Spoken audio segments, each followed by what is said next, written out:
Hello बच्चों, let's read the question. A rocket is moving in a gravity-free space with a constant acceleration of 2 meter per second square along plus x direction. See figure. The length of chamber inside the rocket is 4 meter.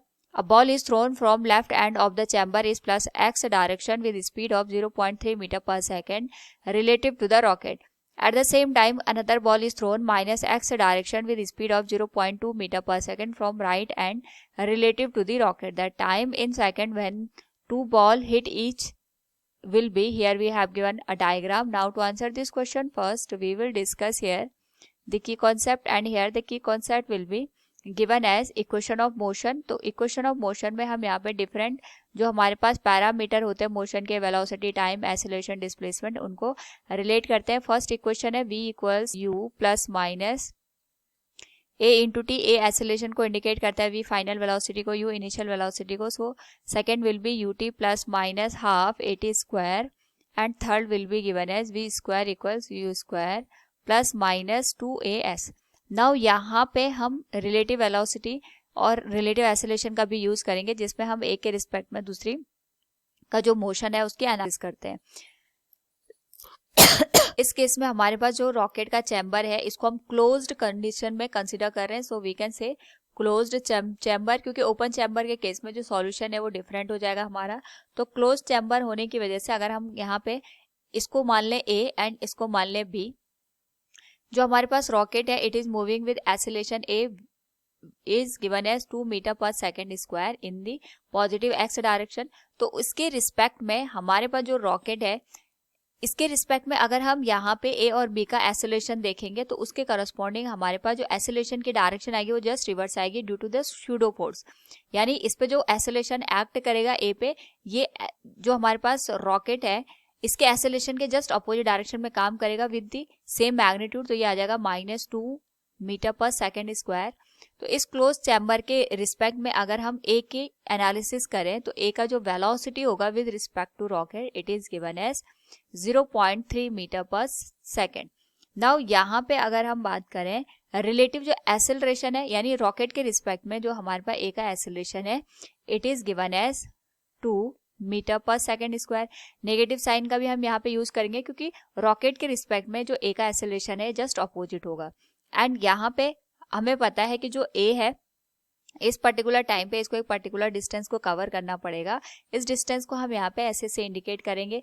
हम ये मान के चलते हैं कि ऐसे distance जब A ने कवर की, जैसे यहाँ पे A यहाँ से चल रहा है, A ने कुछ ना कुछ डिस्टेंस कवर की होगी, यहाँ से भी इसके साथ कोलिजन कर रहा है, तो हम A के रिस्पेक्ट में ही सारी जो हमारे पास कैलकुलेशन है उसको कैलकुलेट करेंगे. हम B के रिस्पेक्ट में भी कैलकुलेट कर सकते थे, दोनों से आंसर सेम आता. सो हमारे पास जो SA की वैल्यू है ये हमें यहाँ पे कैलकुलेट करनी है. सो हियर अगर हम देखें तो इनिशियल वेलोसिटी हमारे पास यहाँ पे हमने कंसिडर कर दी 0.3 मीटर पर सेकेंड. फाइनल जो वेलोसिटी होगी, क्योंकि कोलिजन यहाँ पे हो रहा है, इसको हम 0 के बराबर कंसिडर करेंगे, क्योंकि मोमेंटली हमारे पास यहाँ पे जब कोलिजन होता है उस केस में जो ऑब्जेक्ट होता है रेस्ट की कंडीशन में आता है. तो यहाँ पे हम third equation of motion apply करेंगे. So we can say here by using third equation of motion that is v square equals u square plus minus 2as. तो v square will be given as u square plus minus 2as. v की जो value निकल के आएगी from here it will be equal to 0. u की जो value है ये आ जाएगी 0.3 का होल स्क्वायर. माइनस इसलिए आया क्योंकि डायरेक्शन एक्सेलरेशन के अपोजिट है. 2 इंटू एक्सेलरेशन की वैल्यू आ जाएगी minus of 2 metre per second square. And SA की वैल्यू हमें कैलकुलेट करनी है. So SA will be given as 0.09 divided by 4. From here it will be given as 0.0225 metre के बराबर.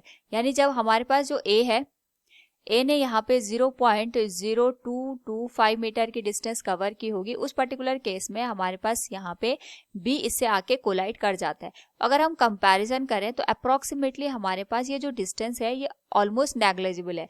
यानी जो A है इसने यहाँ पे कुछ भी डिस्टेंस कवर नहीं की, तब तक B ने आके इसके साथ यहाँ पे कोलिजन कर दिया. तो हमें यही टाइम यहाँ पे बताना है कि कितने टाइम में जाके यहाँ पे हमारे पास जो A और B है उसके बीच में कोलिजन अकर होगा.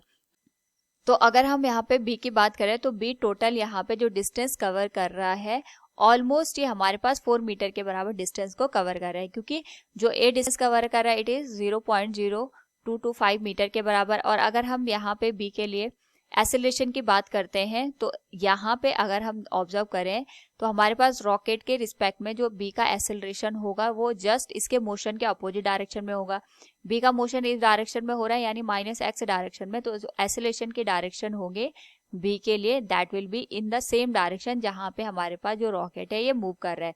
तो अगर हम बात करें फॉर बॉल बी के लिए हमारे पास यहाँ पे जो वेलोसिटी निकल के आएगी, initial velocity with respect to the rocket, it is 0.2 metre per second.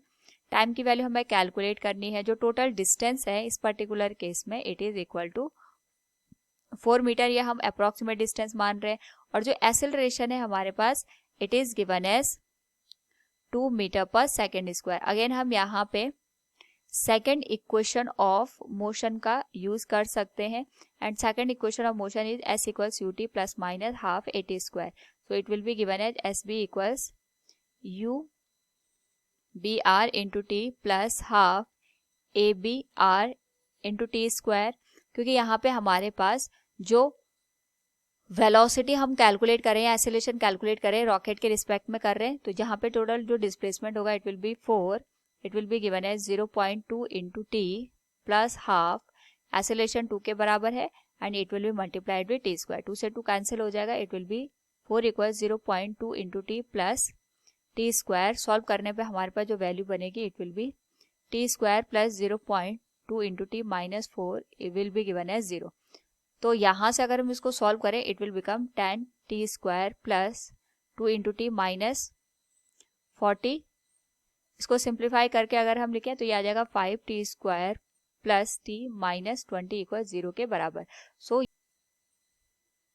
Now अगर हम यहाँ पे श्रीधराचार्य फॉर्मूला यूज करेंगे so it will be given as minus b, तो ये आ जाएगा -1 plus minus b square minus 4ac, तो ये आ जाएगा माइनस माइनस का प्लस हो जाएगा 4a यानी 5 आ जाएगा, 5 into 4 20, 20 into 20 it will become 400 divided by 2a, तो ये आ जाएगा 10 के बराबर। तो सॉल्व करने पे हमारे पास जो टाइम की अप्रोक्सीमेट वैल्यू आएगी that will be 1.9 second. So from the given question we can say here हमारे पास यहाँ पे जो टाइम ऑफ कोलिजन होगा when the two ball hit each other will be given as approximately 1.9 second, जिसको हम यहाँ पे 2 सेकेंड भी कंसिडर कर सकते हैं। Hope all you understood it. Thank you and best of luck.